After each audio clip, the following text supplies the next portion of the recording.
Here we are. Here we are already in class 4. So exciting. I know I bent your brain a little bit yesterday with some new ways of thinking, new ideas, and just kind of like my theories about things. So I appreciate you all kind of hanging with that. And I also appreciate you have like sort of be my guinea pigs for this new um, bringing in the light meditation, which I really love, and thank you for that. So today we're going to work on something. We're going to work on the shadow stuff. And what do I mean by that? So what is the shadow? Why do we need to know about it? Why is it relevant to what's going on right now? And there are a few kinds of shadow that I think are really relevant right now. And one of them is your personal shadow, and the other is the shadow of the world. And then there's the shadow of other people. So that's kind of what we're going to do. And I just want to prime the pump here in a way by talking about some of my metaphysical views. And again, this is a theory that, the way that I see things, kind of a working theory, and you can take it with a grain of salt if that's good for you. But I think it's another way to look at the shadow and also understand where we fit and why it's even here. It's a bit of metaphysics.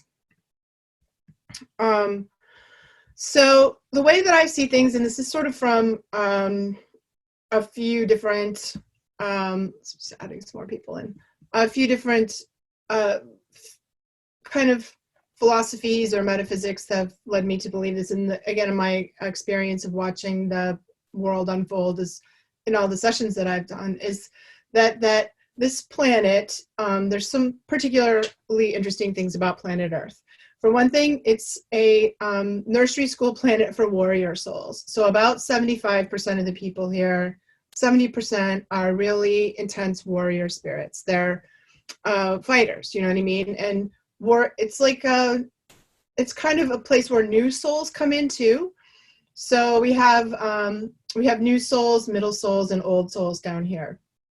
New souls, when they come in, and because they're warriors, the warrior types, they come in kind of raw. They're like kind of rowdy, and they don't understand sort of the universal laws that are here. So new souls have like a lot of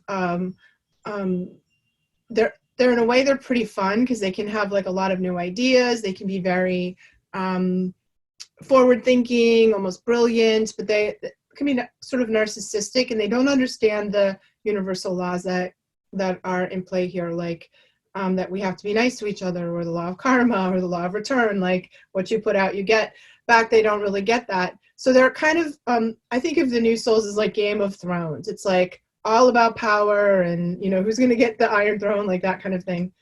And then middle soul, we have middle soul time. In that middle soul time, we have to sort of we have to experience the results of what we did in our new soul days. So when we get to middle soul time, there's a lot of heavy karma with it. And I think that this whole idea is to learn compassion. The whole idea of planet Earth is the warrior souls come in to learn compassion. And one of the ways they do that is by experiencing what they did in their new soul days. So, and it's not like that's one of the ways to look at karma. It's not as a punishment really, but it's more like a shoe on the other foot. So for example, you might have had slaves or been a slave owner in your new soul days, and now in your middle soul days, you're going to experience the other side of that, to really, not again as a punishment, but to just understand. And then we have old souls. Old souls are probably where you guys are. And old souls become very much more compassionate, more sensitive, more soft. Our empaths are really almost always old souls, and we have this deeper understanding of what's going on down here. So that's one way to look at it. Old soul, middle soul, new soul. The other way to look at it is to look at the bell curve. The reason that's important is because a lot of times the new souls don't have a lot of idea of good and evil. They're kind of like psychopathic in a way. They're or narcissistic, and so they kind of like stomp around here and create a lot of damage. And when I found more compassion in this particular metaphor, this particular theory, because I can look, well, we don't really, like, I'm getting a puppy, and my puppy is going to do a lot of things because that's a puppy. And a lot of new souls that come down here are in that stage, and we're like, well, we have to teach them that. It takes some of the judgment and fear out of it for me. The other thing is to look at it, the bell curve, the 80-20 rule. And if you look at the bell curve, it kind of, it's that swoopy curve that we look. And because this planet is 50% shadow and light, that's the other thing, it's a planet of polarity. So we have shadow and light. It's the planet of physicality. So that particular density of shadow and light creates solid matter. The frequency sort of dense, and where we are in the frequency creates a solid matter. So we have polarity, we have free will, we have physicality, and we have cause and effect. And what that means is that we have choices, this or that. We have free will, so we could choose this or that. We have a physical body and all of its sensory apparatus, so we can experience the results of our choices, right? And then we have cause and effect, which really, and karma, which means we sort of really have to live in that place. So inside of that bell curve, in the 50-50, half shadow and half light, that means that 80% of us have 1 foot in the shadow and 1 foot in the light. And I actually put myself in that category. So, so most of us are going to fall into that category. And then on the other side of the skinny ends of the bell curve, we have like the 10% of the people that have no shadow in them and are only of the light. And we also have the 10% of the people that have no light and they're only in the shadow. And those two extremes anchor the frequencies down here on the planet that create that 50-50. So some of you are in this group belong into that light category. And I don't consider myself one of them, but because when you have 1 foot in the shadow and 1 foot in the light, other people's shadow doesn't really bother you that much. Like, that's how I feel. I'm like, whatever, like that person's being a jerk, yeah, that's how it is. That's how we roll. It's okay.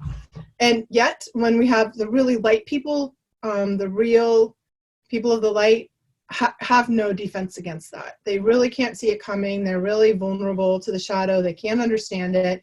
They don't have any shadow in them. It's super hard for them down here. And then the people of the dark, I don't know, they're like the ones we read about in the news. Okay, it's not so good. So what does all this mean? Those are a few different theories. And I put it out there because it comforts me and helps me make sense of this concept of the shadow. So unless you are one of the person of the light, you're half light and half shadow. Let's look at it in another way. What is the shadow? The shadow is like the unowned, unaccepted, unwanted parts of ourselves that we reject, that we shove into our unconscious. And the term shadow is actually coined by Carl Jung, who wrote a lot about this concept. And noticed that when people didn't work on this part of themselves, it popped up in scary ways. If you know anything about the chakras, some of you may really know a lot about the chakras, we can think about the lower 3 chakras, the first chakra, the root chakra, the navel, and the solar plexus chakra as really making up this lower self, which contains a lot of our shadow. And your first chakra is sort of like an alligator. It wants to kill things and eat things and reproduce. That's kind of it. And your second chakra is like more like a cat. It's like wants what it wants and it wants it right now, and it doesn't have a strong moral code. And then your third chakra would be the warriors, which it's like Game of Thrones down there in your third chakra. So those things come together to make up that part of you. And then the upper 3 chakras are more of the angelic self, the spiritual self, the higher self.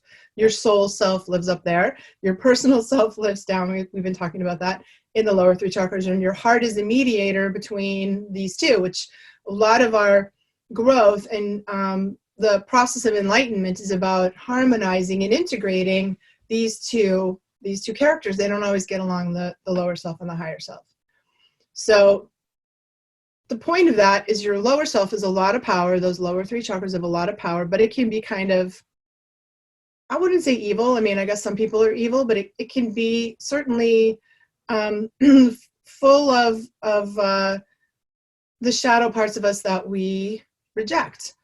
And the rejection comes a lot from the rules of our family. So if we come from a family, like we talked about a few classes ago, where you never got punished, or you got punished whenever you were angry, you're going to learn to push your anger into your subconscious, right? And because we can never really get away from those parts of ourselves, it builds up, and it builds up, an energy builds up in our subconscious in a very powerful way that then kind of explodes out of us. And you guys have heard me talk about my jelly donut analogy, where you if you think about yourself as the donut, and you've got the soft squishy stuff in the middle, when you squeeze the jelly donut, all the jelly comes out somewhere, right? It squirts out that hole, usually all over your shirt when you're driving. And that's what happens when we squeeze ourselves, we go under pressure, our shadow kind of squeezes out, and it spurts out sideways in unconscious ways. So if you're putting anger in your shadow, it may come out as road rage or snippy little fights with other people or passive aggressiveness, or it comes out in our dreams, right? Because our dream state is one of the best ways to access our shadow, which is why Carl Jung loved to do dream work and dream analysis, right? And it is super cool, super interesting. And here's the saying, what you don't own owns you, right? And as healers, it's part of our job to clean up our shadow, our personal shadow. And that means you have to get down with your inner dark side, with your inner, parts that you don't like, with your inner evil, if you want to, that's a strong word, but let's use it, okay? And I think this is a big part, and it's a big part of the hero's journey and the warrior's journey. And especially if you have a warrior nature, and some of you do, then you have to understand that your shadow, if your function was to become here and be a warrior, your shadow has like the ability to kill people, the ability to like pillage and murder and assassinate and things like that, and has aggression and hostility in it. Because if you are a warrior and you don't have those things, you're down on the battlefield. Like, that's what being a warrior is really all about. So what I like and I love the hero's journey, because it talks a lot about this in this sort of mythical story. And my favorite version of it is Star Wars. In Star Wars, there's a scene in the Empire Strikes Back, which is the middle movie, which is my favorite one, and where Luke Skywalker is training with Yoda, right, and on the jungly planet, and there has this moment where Luke has to go into the cave, and Yoda brings him to the cave, and it's sort of a test. Like, Luke has to go in there, and he's, what am I gonna find in there? He says, and Yoda says, only what you bring yourself. And Luke brings his lightsaber, and Yoda says, you're not gonna need that. But he brings it anyway, and he sees Darth Vader, and they have this battle, and Luke cuts off his head, and the mask flies open, and it's his own face, right? And in that moment, he understands something. He understands that if he's not careful, he can go down the same road. He can go into his shadow and become that way. And sort of the path to the dark side is this shadow. And so this is something that he struggles with throughout all of the movies. What is he going to do? How is he going to choose the light? And he doesn't, we don't get to assassinate these parts of us, really. We have to work through them. We have to own them. We have to, it's when we push them into the shadow that we're more likely to take the path to the dark side. And when we own it, if Luke was owning it, and owning it doesn't mean acting on it, by the way. It just means we don't deny it. So we journal it, we tap it out, we tell our therapists about it, we work on it inside of our own selves. We don't deny it, right?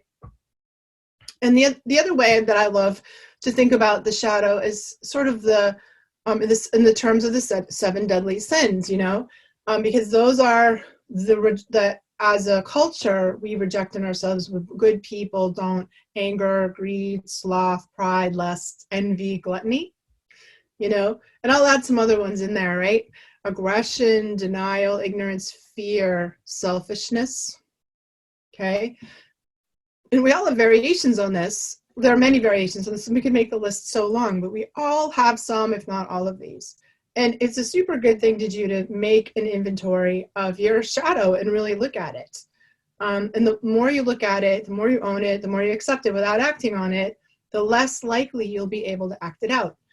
And we can sort of see like the extreme versions of this, right? We've heard stories about this where, for example, homophobic people who really reject that part of themselves, homophobic People maybe they're rejecting the part of them that might be tending that way, so they go around and they beat up gay people, right?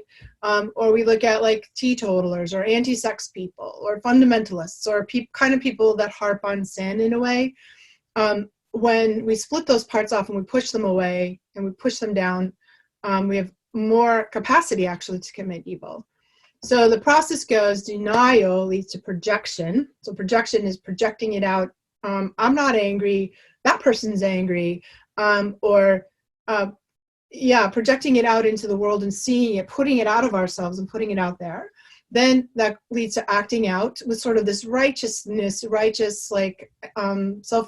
that gives us the reason to do that.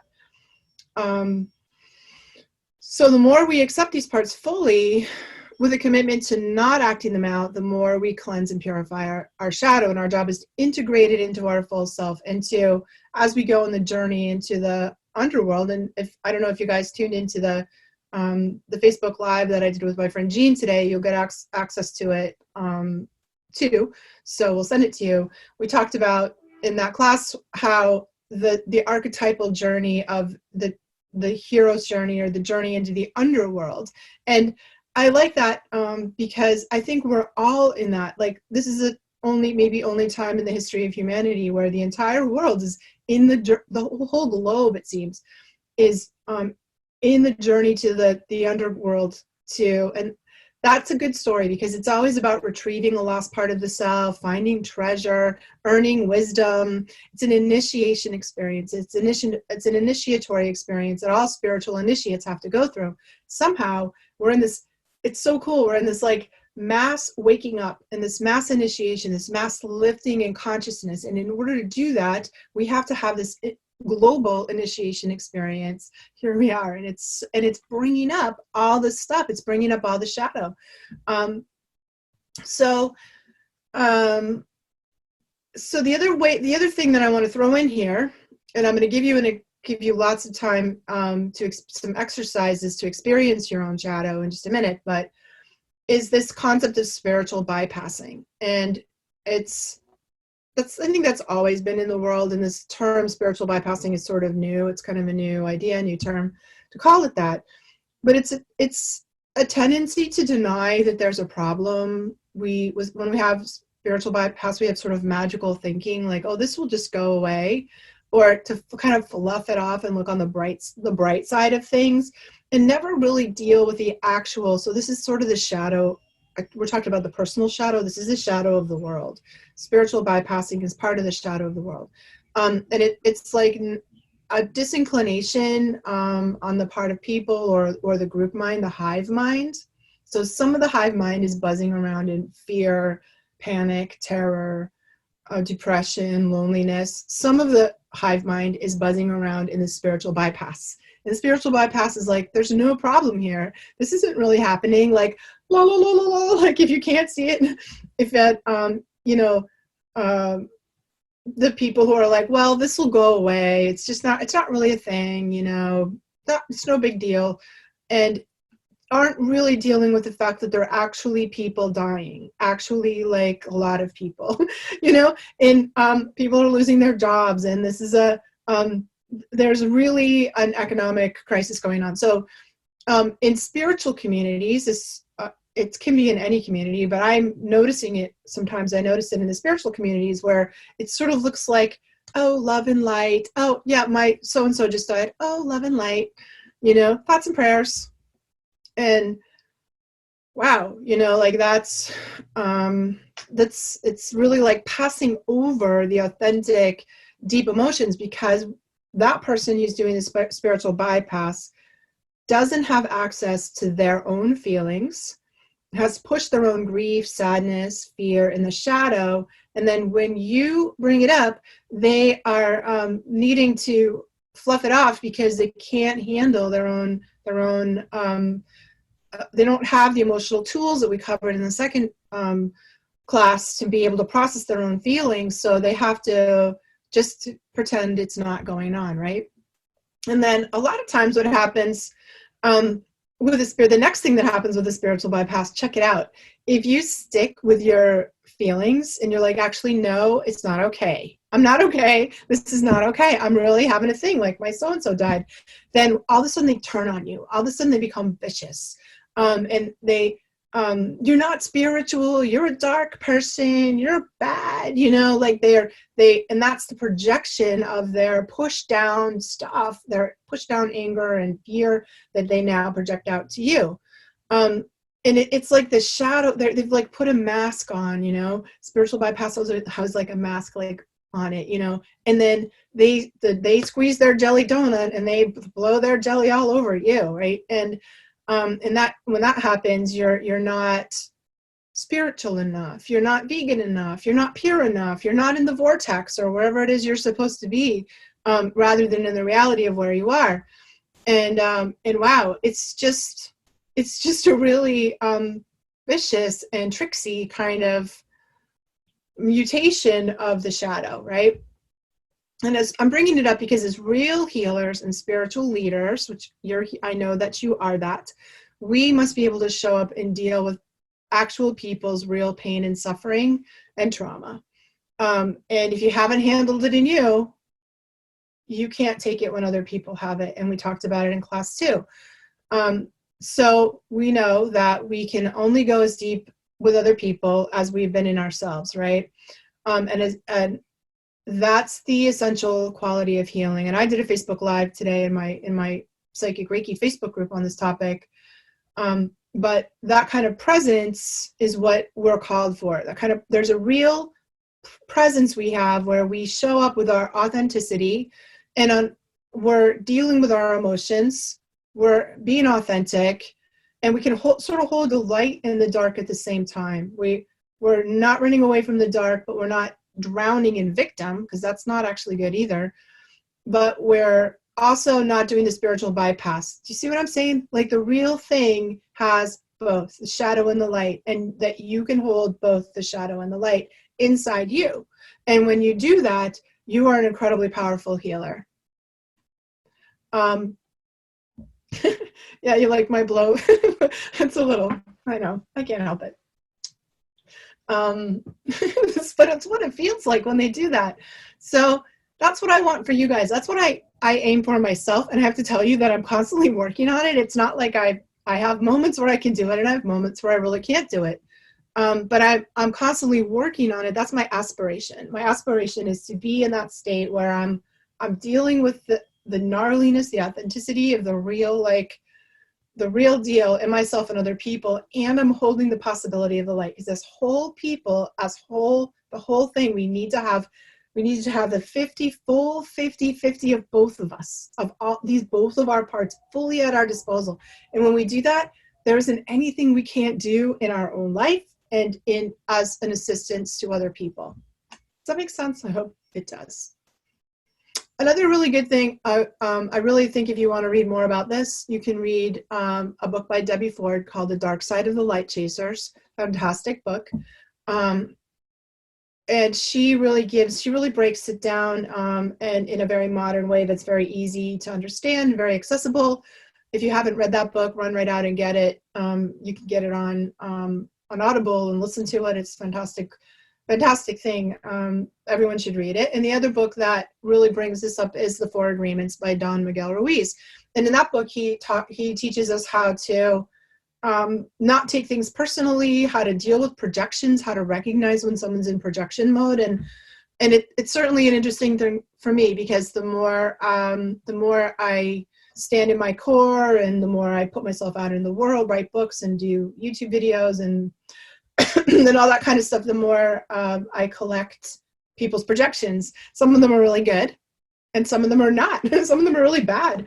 Bad, like, I've been called an agent of Satan and whatever, because I'm a psychic. And I find when I practice the Four Agreements, it doesn't stick on me, because I totally understand that it's a projection. Has very little to do about me and has way more to do about the other person. All right, so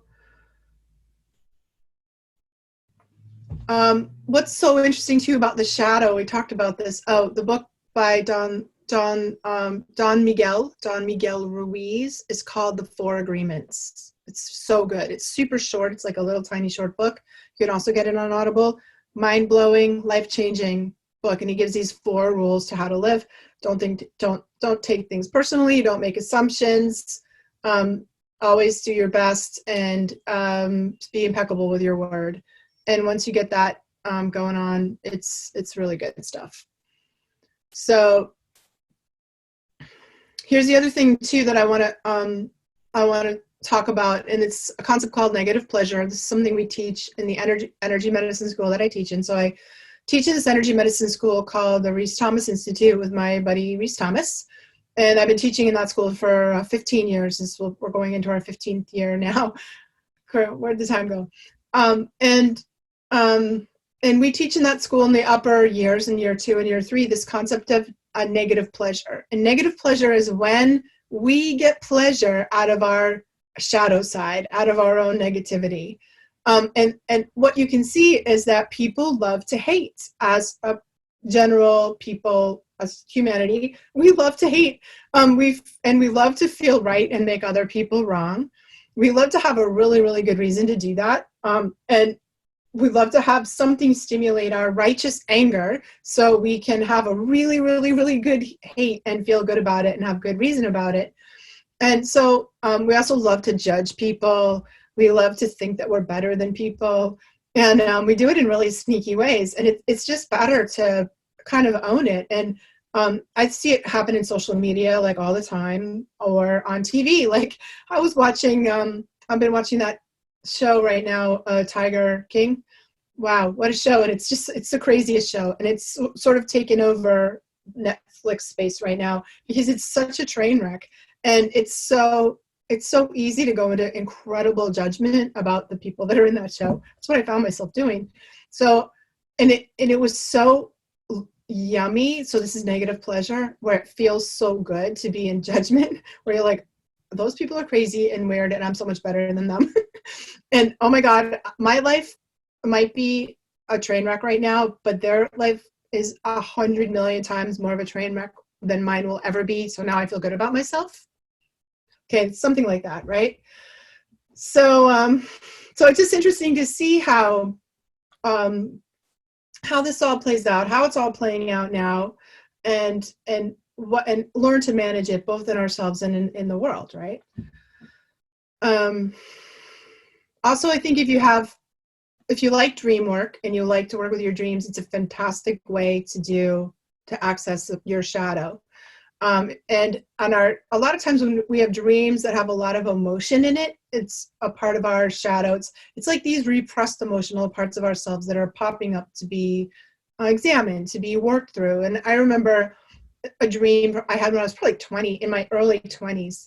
And I had this dream that it was Thanksgiving dinner, right? And I was sitting at this big Thanksgiving table with all my family, like 30 people around it. And I don't know what went wrong, but somewhere in the middle of the dream, I hulked out. I became like the Hulk. I was like, "Rah!" And I turned the table over, and I was like stomping up and down on the food and stomping up and down on the people. And I was getting bigger and bigger.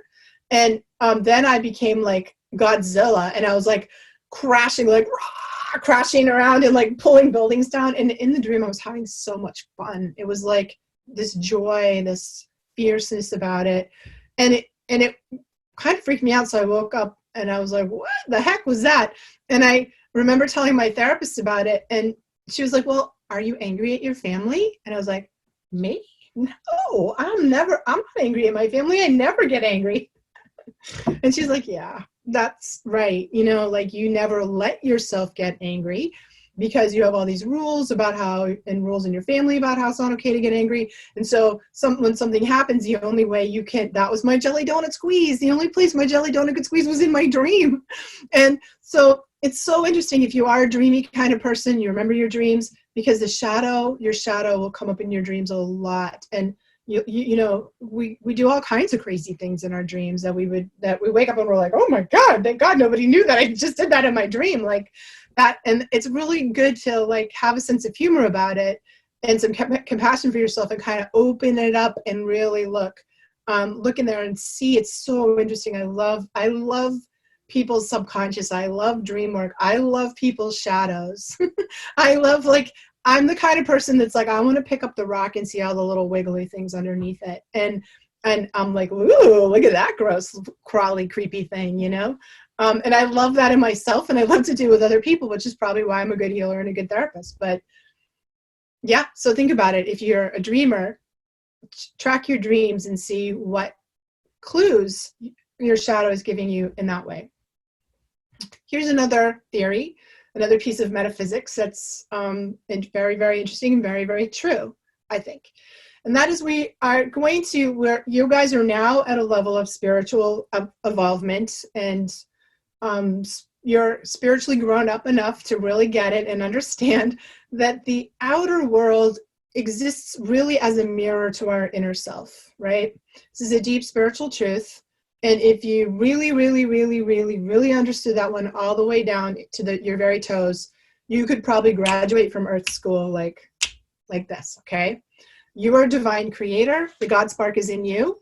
And the world is a reflection of the outer world, as you experience it, is a reflection of your inner self. The inner world creates your outer reality. And law of attraction, people have been telling us that for years, and it's really actually pretty true. So what happens is we vibrate certain things. We vibrate at a certain frequency. And those vibrations, because of the law of attraction, the law of vibration and resonance, attract some similar things with a similar frequency or vibration to us.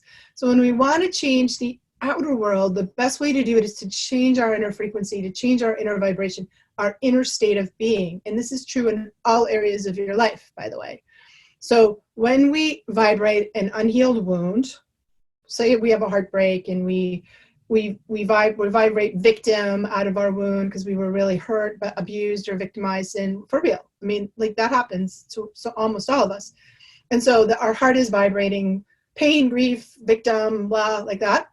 And then what happens is, due to this universal law of vibration, we attract people who are very happy to victimize us. Oh, you've got a victim in your heart? I got something for you. I'm going to victimize you. Sure, I got that. No problem, right? And wow, it's super intense, right? So whatever our vibration or emotional state that we live in, and especially the one that has the strongest vibe or the strongest frequency, is the one that calls all the shots in our reality. And so the one with the strongest energetic charge, or the most energy to it, is the one that really creates our, and I mean, does it create our reality? Like, does it create this cup? Maybe. I don't know. It certainly creates our circumstances, the people in our lives, the situations that we're in, the level of money we have, the jobs we have, all that kind of stuff, right? And what's scary here is that for most of us, until we start doing this really deep inner looking that we're doing, what we are creating from is our subconscious. So we're creating our life, our reality, from our shadow. So scary, and it explains a lot, right? Let's say you want a relationship and you do all the things and you make your wish list and you go on the dating sites, and either nothing happens or you get the same old bad, mediocre stuff you always had. And your upper chakras, your higher self, your soul self may really want the relationship for real, but what's in your shadow there? Your shadow part of you may not really want that at all. Your inner child says, no, I'm not having another relationship. Or the part of you that gets so jacked in the past little relationship you had, or so heartbroken, and hasn't fully healed from the anger and the sadness, says, no way, I'm not doing that. And if that no way, but like, I'm never doing that again. It's like that relationships are like the hot stove that burned you once, already. And when that vibe is stronger and has a bigger charge, that's what you get. Even though your soul self is like totally in alignment with having a relationship. The same is true with money. We all want money. We all want more money. And mostly we want money. So we have the luxury. So we can have the luxury of not having to worry about money, right? And you can actually get to the point where you stop worrying about money no matter how much money you have. If you do the inner work, you can have nothing and not worry about money and be free of that. You can have $1 million, billion, $1 trillion and worry about money all the time, right? So let's say you want more money and you do the things that you know you need to do, but there's a stronger part of you in your shadow that doesn't feel worthy and deserving of it, or has a strong unconscious belief that money is the root of all evil, or that only bad, greedy, selfish, horrible spiritual people don't have money. Whichever one of those has the biggest energetic charge is the one that's going to manage and create this part of your reality. So it's when we clean up the shadow and when we raise our vibration, we raise our inner states of being, that's when we can really begin to manifest our soul self. And your soul self always has a higher, better plan for you. Then your ego, your personal self just doesn't aim the bar very high. Your personal self like wants a nice cushy life, likes the comfort zone, doesn't really want to get off the couch, is really happy watching Netflix in your jammies and doing your same old little routine that you always do. And we can end up in that kind of stuck place until we do this deeper inner looking. So our personal self can be very frightened or terrified of our real life purpose and can run away, sabotage it.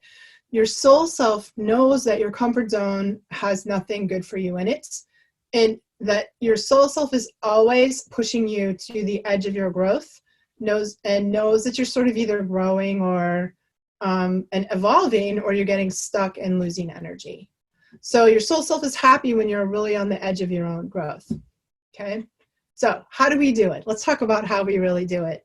And we talked about some of it, but I'm going to give you some. This is a good time for you to have a little pen, by the way, and some paper, because you can do it now, or you can do it later. You can listen again to the replay and do it in your journal if you want to do it that way. But the first thing that is really good is to do the inner work that we talked about in class 2. Do your daily emotional work, your process work, do the method, do the journaling, do all of those things. That's important.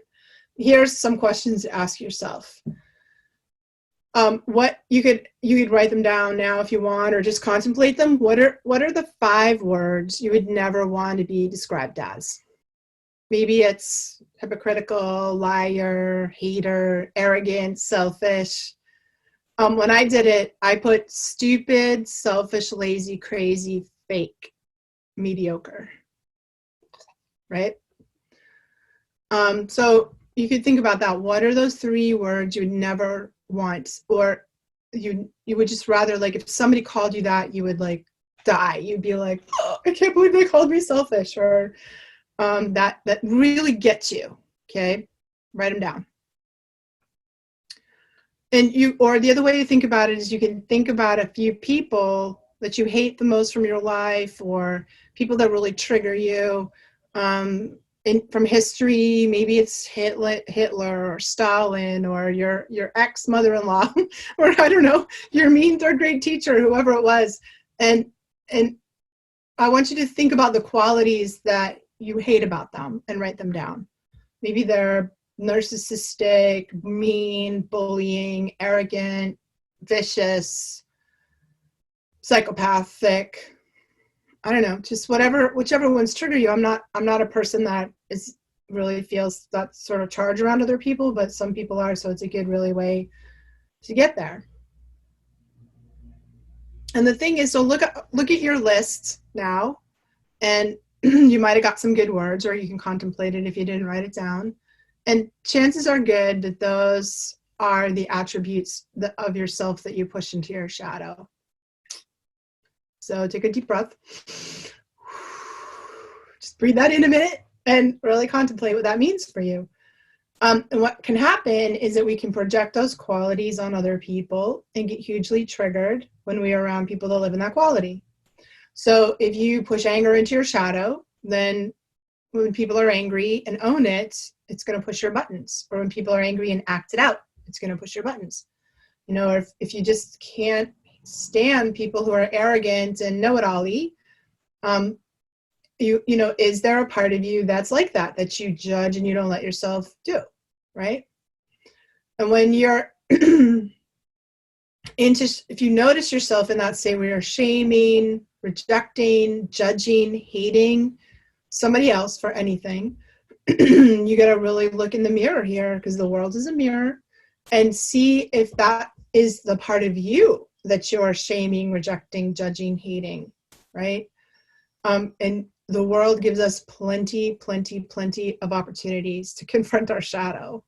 Anytime you're triggered, you're either getting confronted with unhealed trauma or an aspect of your shadow. And let's not be judgy about it. Let's instead be curious and just think, wow, you know,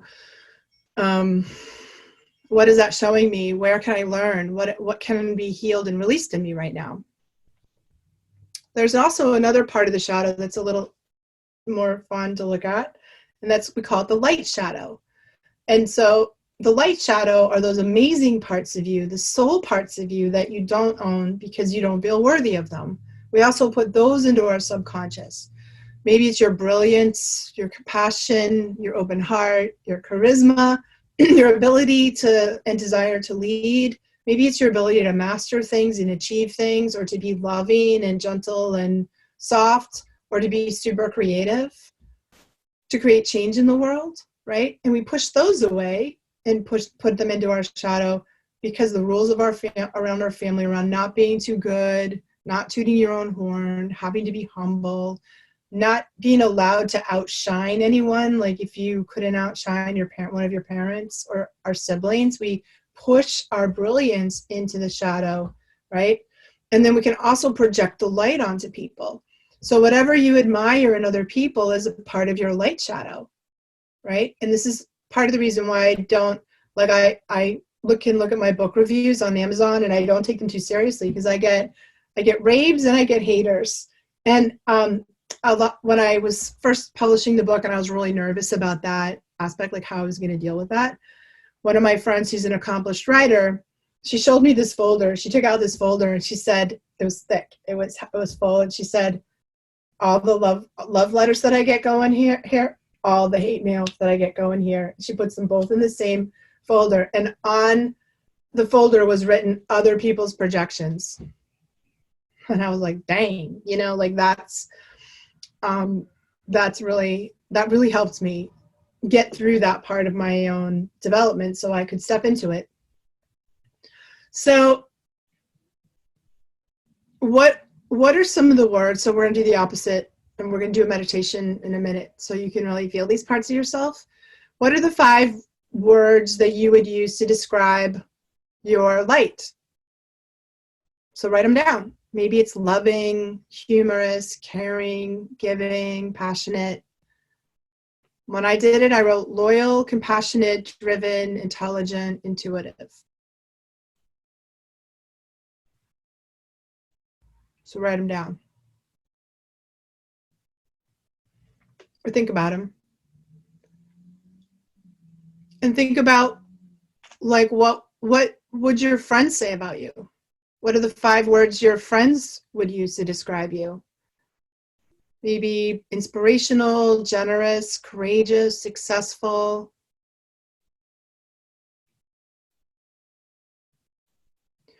Write down the names of a few people that you really admire.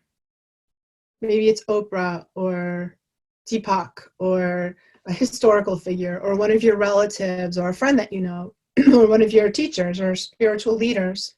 And as you look at the names, write down what qualities you admire. Are they wise? Are they calm? Are they peaceful? Are they inspiring? Are they passionate?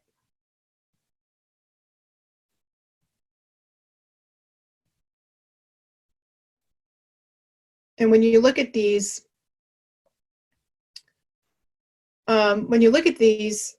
lists, this is your light shadow. These are aspects of you. Just take that in for a minute and see if you can own it.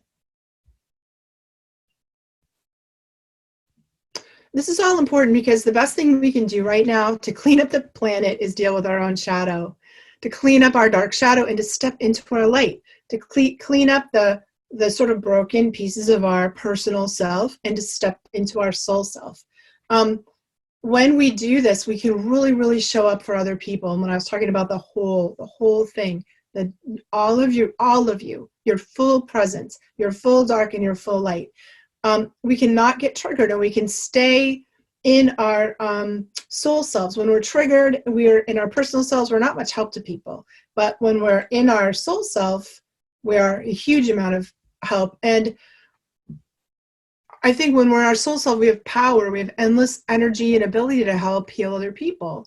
When you're in your soul self, you know what to do, and you're guided about how you can most contribute to your life and live your deepest life purpose.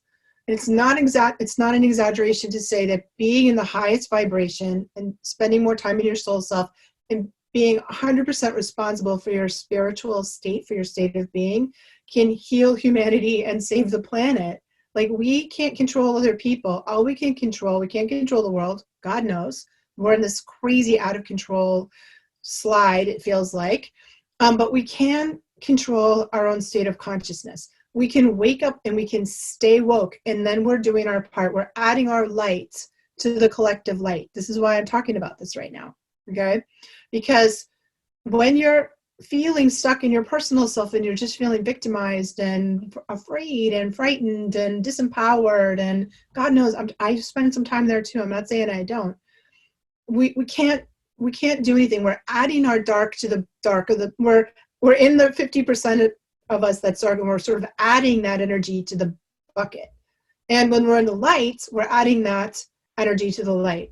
And it's so funny, talking about dreams, I had a dream like a couple of years ago that that I was on this ship. It was on this big, and a lot of times when I dream about soul things, I dream about ships on the ocean. And I can always tell it's a soul dream because I can see the stars really close down on my head, and the stars look like they're in the water too. And it's this really intense, cool space that I go in my dreams sometimes. It was a big ship. It was full of people.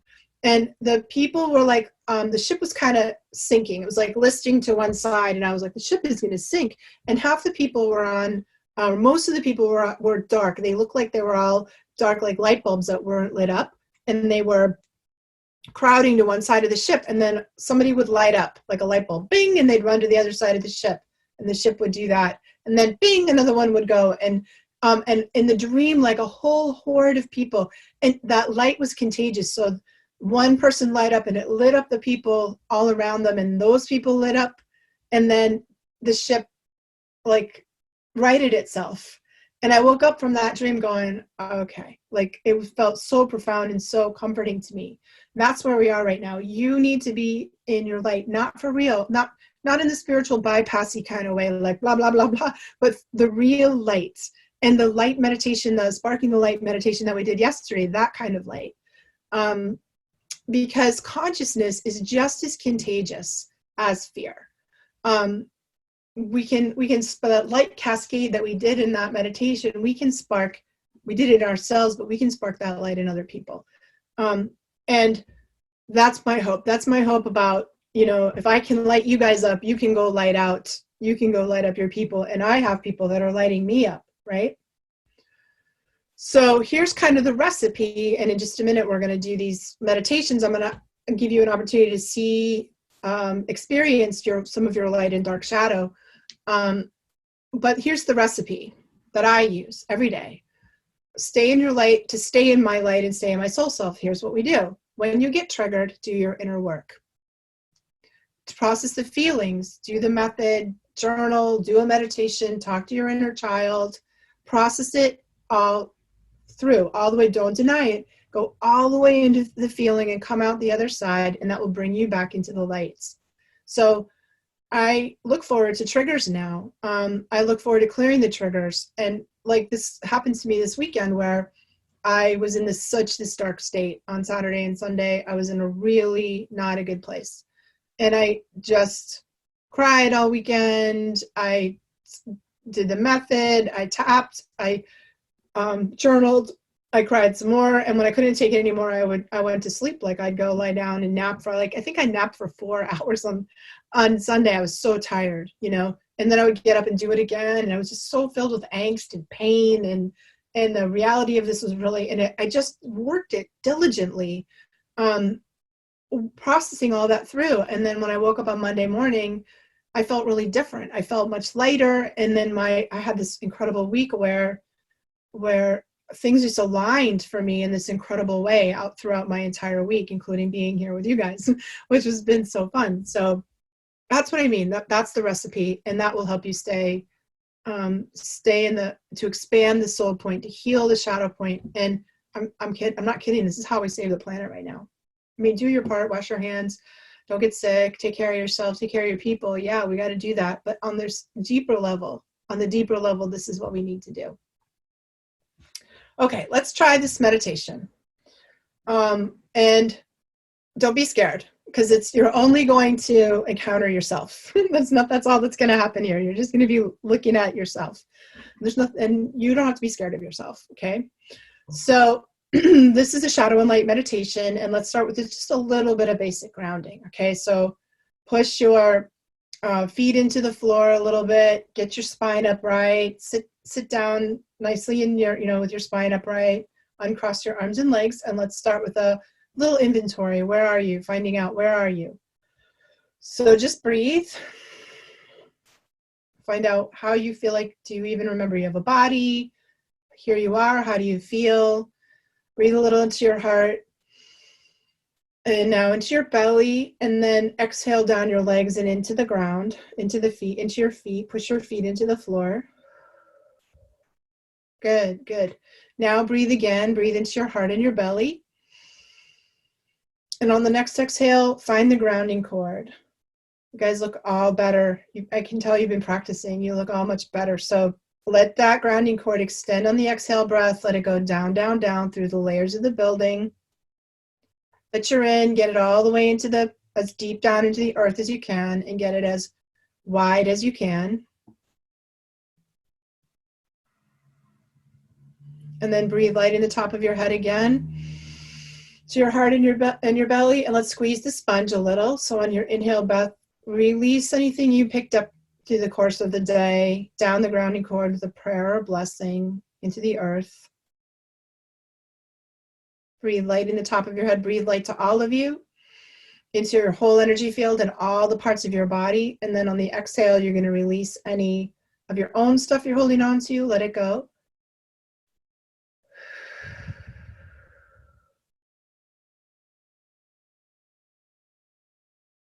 You can check the outer edge of your energy field.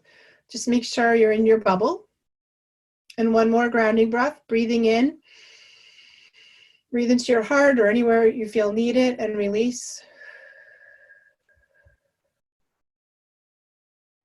Now let's go into your heart and your belly. So just bring yourself into your heart and your belly, and understand that you're safe. You're just looking at yourself.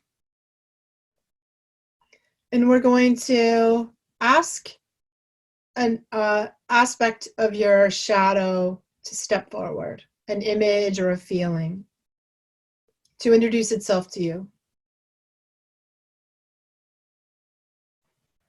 There's no need to freak out, just be curious.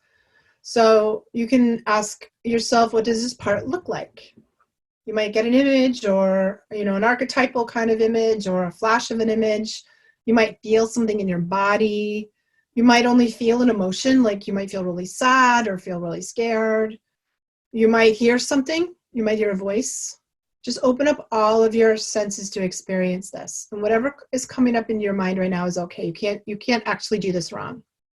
It's okay if it doesn't look human. It might sort of look like a monster or an alien. It might look like the Wicked Witch of the West. Don't be scared of it. Welcome it.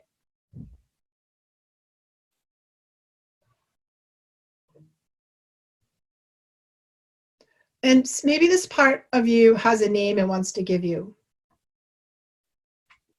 So whatever name comes to you, they're usually silly. Sometimes these names can be really funny, really silly.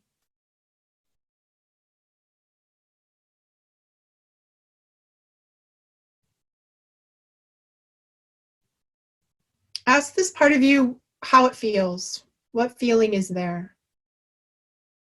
Or you might just notice it's really sad, it's really angry, it's sort of crazy, it's really neglected or abandoned.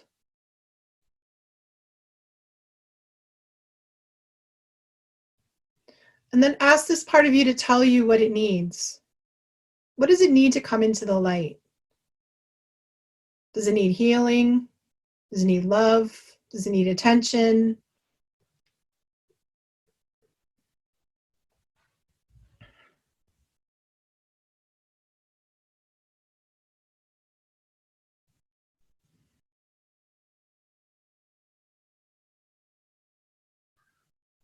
And understand that this part of you has a gift. It has power for you.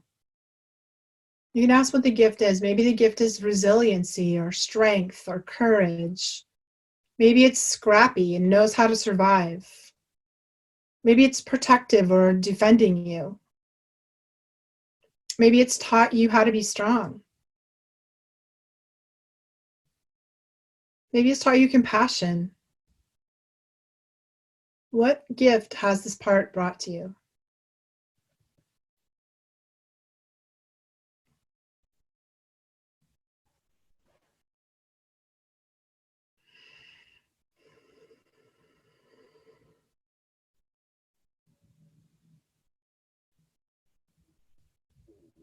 And then you can ask this part of you and also ask yourself if this part is ready to come into the light with you. It doesn't have to, it can stay where it is.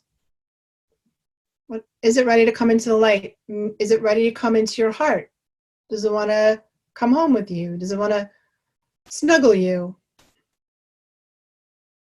And if it doesn't, that's okay. Whatever happens there is all right. Now we're just going to thank that part. Just thank it. Give it gratitude.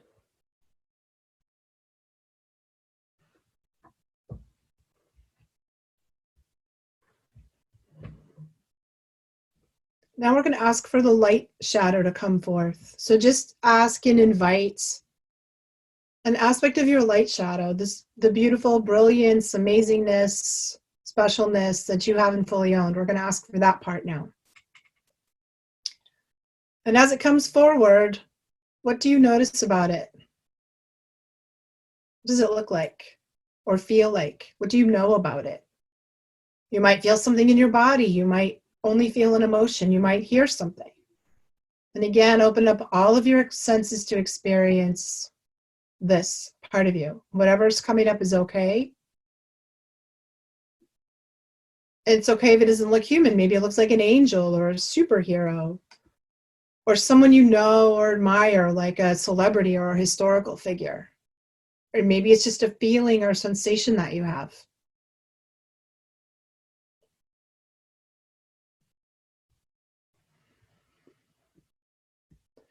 Ask this part if they have a name that they want you to call it. First thing that jumps into your mind is usually the right one.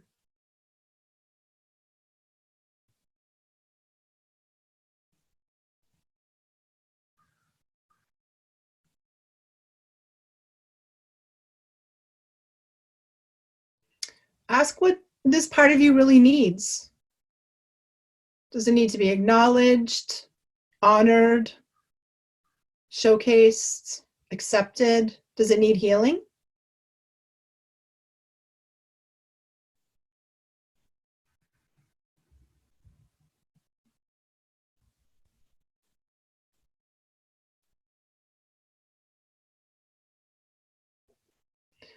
And then ask this part what its gift has been for you. There's always a gift. What is it? What has it brought you? Strength, courage, leadership, creativity, resiliency, love, compassion, understanding, sympathy.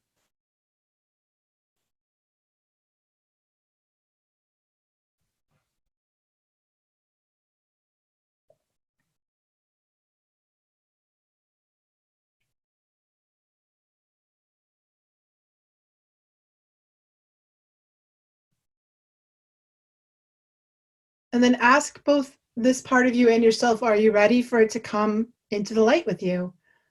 Doesn't have to. Does it want to come home with you? Does it want to move into your heart or into your body? If it doesn't, that's okay.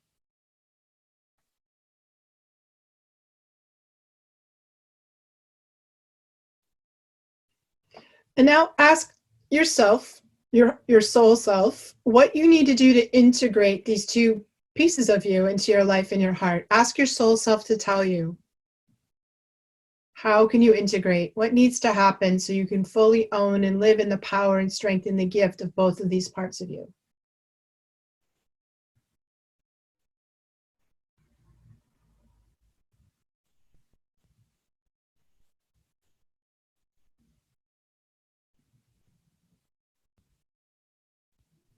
Now check back in and see how you feel. So come back into your body. Take another breath and breathe into your heart and your belly. Breathe any extra energy you have down the grounding cord. Give a little gift of energy back to the earth. Come back into your body, push your feet into the ground, wiggle your fingers and toes. And when you feel ready, you can open your eyes.